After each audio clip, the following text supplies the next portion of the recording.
안녕하세요. 따뜻한 복지사를 꿈꾸는 따복TV입니다. 오늘은 부양의무자가 누구인지, 별도강은은 누구인지에 대해 말씀드릴게요. 아시는 것처럼 기초생활보장제도에는 생계급여, 의료급여, 주거급여, 교육급여 이렇게 크게 네 가지 급여가 있어요. 해당 급여를 받을 수 있을지 없을지 결정하는 기준은 소득과 재산, 근로능력, 부양의무자 이렇게 네 가지인데 생계급여와 의료급여는 이 네 가지 기준을 다 보고 주거급여와 교육급여는 소득과 재산 이렇게 두 가지 기준만 봐요. 그런데 생계급여의 경우에는 2022년까지 단계적으로 부양의무자 조건을 폐지하겠다고 했고 의료급여는 폐지는 아직 생각하고 있지 않고 조금씩 완화해 나가겠다고만 발표했죠. 그런데 문제는 부양의무자가 누구인지 잘 모르는 분들이 계시다는 거예요. 그래서 정부가 발표한 부양의무자 폐지 혜택을 내가 받을 수 있을지 없을지 잘 모르셔서 수급자 신청하면 될 것 같은데도 신청하지 않으신 분들도 계시고 반대로 수급자가 안 될 것 같은데 수급자가 될 것으로 오해하시는 분들이 계시더라고요. 아니, 부모 자녀가 부양의무자 아니냐?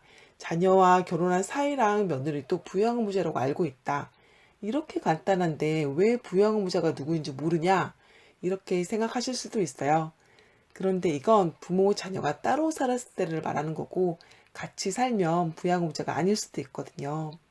아니, 이건 또 무슨 말이냐? 부모나 자녀는 모두 부양의무자가 아니냐라고 하실 분도 계실 텐데요. 기초생활보장제도는 부양의무자를 보기 이전에 수급자 가구의 가구원이 누구인지를 아는 것이 먼저예요. 그래서 부모 자녀가 같이 사는 한 가구이면 자녀는 부모의 부양의무자가 아닌 거죠. 부모도 자녀의 부양의무자가 아닌 거고요. 이해가 되셨을지 모르겠는데요.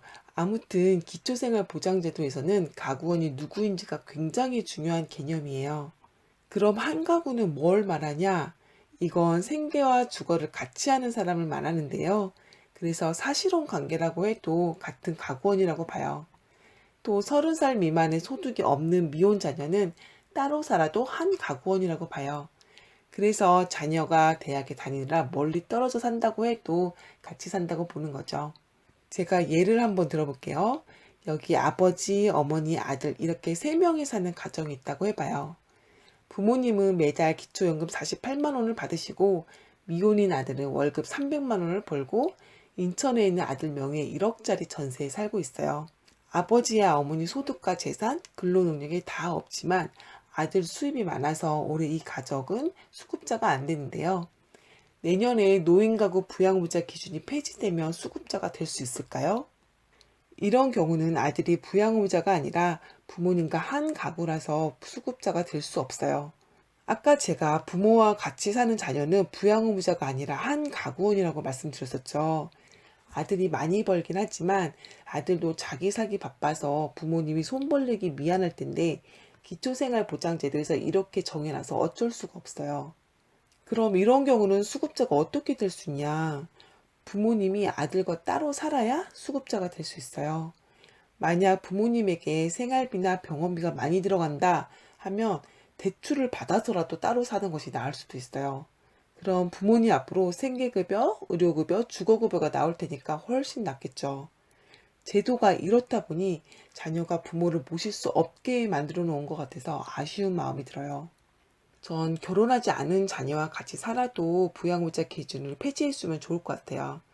뉴스 보니까 요즘은 결혼한 것 자체도 돈이 있어야 한다면서 결혼을 포기한 분들도 많더라고요.